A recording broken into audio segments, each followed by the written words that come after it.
It's very common for your brain to stay on high alert even after your body has healed. And that fear serves an important role in early recovery. But the problem is that there isn't like an automatic kill switch, right? Once your body is healed, that turns that off. So sometimes that protective mechanism can interfere with the work you need to do to trust your body again. Welcome to the Injured Athletes Club podcast, the show that helps athletes cope with sports injuries and bounce back stronger. I'm journalist Cindy Kuzma. And I'm mental skills coach Carrie Jackson. We're sorry you're here, but we're glad you're with us. This week, we have another question from one of our listeners, and Coach Carrie is going to use her expertise in mental performance and injury recovery to answer it. But before we get to that, we wanted to make sure we shared a couple of important resources with you. If you love what we are doing over here at the Injured Athletes Club podcast, we've got a great way for you to support both yourself as well as the podcast. You can head over to our website, injuredathletesclub.com, and find the shop link and get access to our official merchandise store for the Injured Athletes Club podcast. There's all kinds of great things over there for you to purchase to help support your recovery as you are working your way back to your athletic self. And all of the proceeds for that go back to supporting the podcast and all of our efforts for working with injured athletes. But even more important than that is supporting yourself, and that we want you to have all of the things that you need in order to feel confident and supported and resilient through this process, whether it's journals or stickers. There's great t-shirts over there. There's hoodies. There's all kinds of things over there for you to show yourself some love and show your support for the podcast as well. So head to our website, injuredathletesclub.com, and then click on the shop button. Yes. Excellent. And then there is another way you can support yourself. In fact, you can support some of your body weight on the treadmill by checking out the product from our sponsor for this season, Lever Movement. Lever Movement is the creator of the Lever System, which is a portable lightweight device that attaches to a treadmill to reduce your body weight. That means less impact on your joints, so you can come back from injury safely or even prevent yourself from getting hurt in the first place. You can use this at home or take it to the gym, and it takes less than 2 minutes to set up. We have a code for you, Injured20. You can use that at levermovement.com and get 20% off any device. So don't forget to check out Lever today and take your training to the next level. And with that, let's get on to this week's question. And Coach Carrie, I am very interested in the answer to this question as someone who's had more than one bone stress injury myself. Yes. So this question comes from listener Marija, who wants to know, how do you navigate phantom pains and constant re-injury fears after recovering from a bone stress injury? That's such a great question, and absolutely a question that many athletes have incurred bone stress injuries will actually have as well. So you've definitely named one of the biggest fears that injured athletes navigate when coming back from injury, and especially when recovering from a bone stress injury in particular. The fear of re-injury is your brain's way of trying to protect you. It's very common for your brain to stay on high alert even after your body has healed. And that fear serves an important role in early recovery.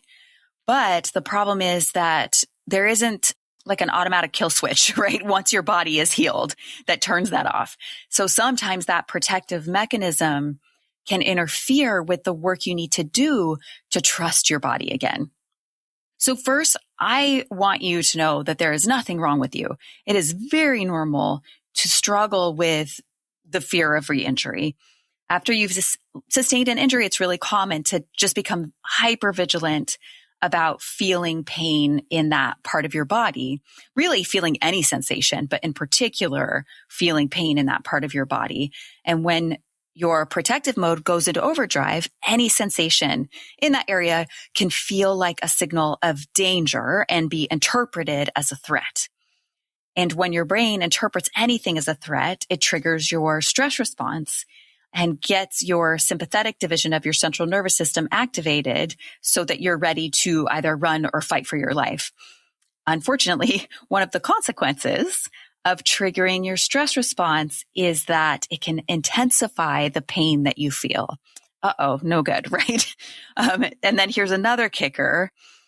The body's natural response to pain is to brace against it. And when we brace against the pain, it creates both physiological and psychological tension. And often when we brace, we also have a tendency to hold our breath.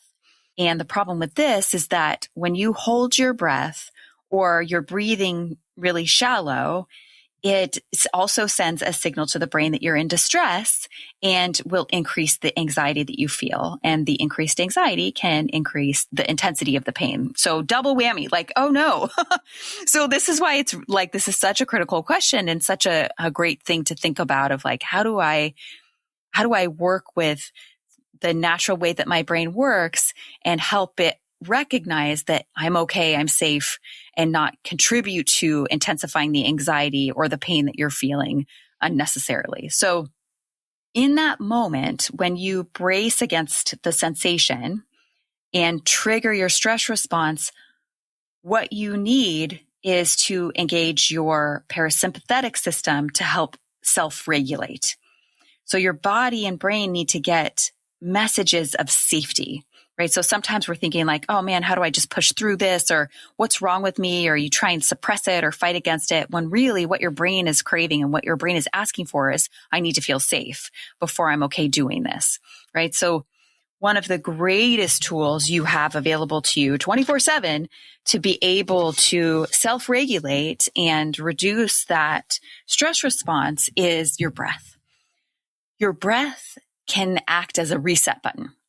You can use apps like Calm or Insight Timer or Headspace to work on breathing. We also have a great resource. If you sign up for our newsletter at Injured Athletes Club, if you head over to the website, injuredathletesclub.com, and get on the newsletter, there's also, you get access to a guided diaphragmatic breathing exercise that I walk you through. So that's another great place to start.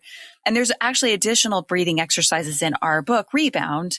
If you have it, it's in chapter 5, calm down and chill out, right? But just like there's so many different resources, but making sure that when you're doing something, kind of checking in and seeing, am I holding my breath? Because you don't want to contribute to that distress signal. You want to breathe. And when you breathe and you're actually using diaphragmatic breathing, it sends the signal of like, we're cool. It's okay. Everything's okay. Right? So you want to make breathing one of your PT exercises that gets integrated into your PT. So that's one skill that I highly, highly recommend starting to work on if you haven't already. And then another skill is helping your brain understand that not all physical sensations, including pain, is a signal that something is wrong. And so there's a couple tools you can use to break that immediate panic that you feel that's contributing to that negative feedback loop. You want to, so part of the skill is learning how to separate the physical sensation from the story your brain tells you about the sensation. And a mental training tool I like to use for this is called sensation versus story. So in a moment when you feel something, a physical sensation, you want to take a breath and ask yourself, what am I feeling physically? In other words, what is the sensation, right? What's the physical sensation? So what am I feeling physically? And then ask yourself about the story. What am I telling myself this means, right? So what am I feeling physically? And what am I telling myself that this means? And then after you assess that, ask yourself, what's another possible story, right? What's a different story that I might be able to tell in this scenario, right? So doing that helps to break that immediate, you're creating some distance between the sensation and the story by bringing more awareness to it and reflecting on it and then looking at, is there another story here that I might be able to tell? So I really think in these moments, the biggest thing to remember is that you don't need messages of positivity or pushing through. You need messages of safety. And another tactic is to use mental training tools that create psychological distance. That's another way to create a pause between the sensation and the story. So you need to separate yourself from the experience enough to gain some perspective, right? So one way to do this is to talk to yourself in the second person versus first person. So instead of, I'm okay, I can do this, I would say, you're okay, Carrie, you can do this. So using the word you and using your name create space between you and the intimate emotional experience, right? So you create psychological distance because your brain takes it in as if someone else is talking to you, right? That's how it's processing the language that you're using. So that's a fun hack, a fun brain hack to play with. And then another way to create psychological distance is to personify the injured part of your body by giving it a name. We talk about this a bunch in the book. And so there's some great drills in there that go in depth about the power of personifying your injury and giving it a name. And then also some other exercises that go with that. And again, by doing this, you're creating space between you and the intimate emotional experience, because now you're talking to an entity instead of feeling it very personally in your body, right? So when I experience pain in one of my last big injuries was a shoulder injury.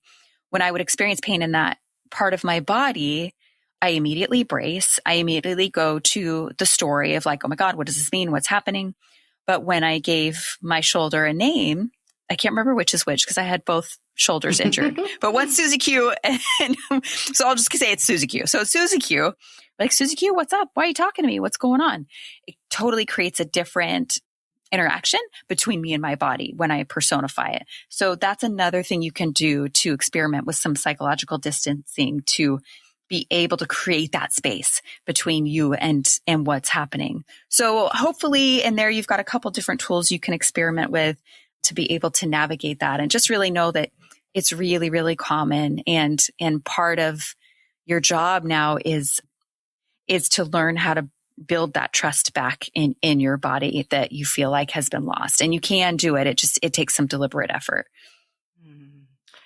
Thank you so much for that, Coach Carrie. I love that whole menu of options you have for people. And when I think about this, I just think about, I know we talked about this with Amelia Boone before, but I have totally had the experience where I had a bone stress injury. I had another pain. I was sure it was another bone stress injury. I got an MRI. It was clean. And suddenly the pain disappeared. And it is just like, to me, such a powerful example of the power our minds have over that experience. Not that you should ignore pain, right. But that, as to your point, our minds can be really powerful in either amplifying it or distorting it. And it's important that we're kind of taking care of our bodies and our minds in a way that reduces that effect. So thank you for giving us all tools to do that, Coach Carrie. Marija, thank you so much for sending in this question. This is going to help so many people, whether they're dealing with bone stress injuries or other injuries, but especially in that instance.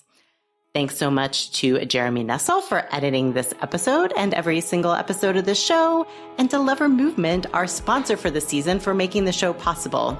Remember, use code INJURED20 at levermovement.com to get 20% off the Lever system, which is something I know many people have used in their comeback from a bone stress injury. If you have a question for Coach Carrie and you'd like her to answer it on an upcoming episode, you can email us at hello@injuredathletesclub.com, visit our Facebook page for the show, or better yet, join our Facebook support group, which is also called the Injured Athletes Club.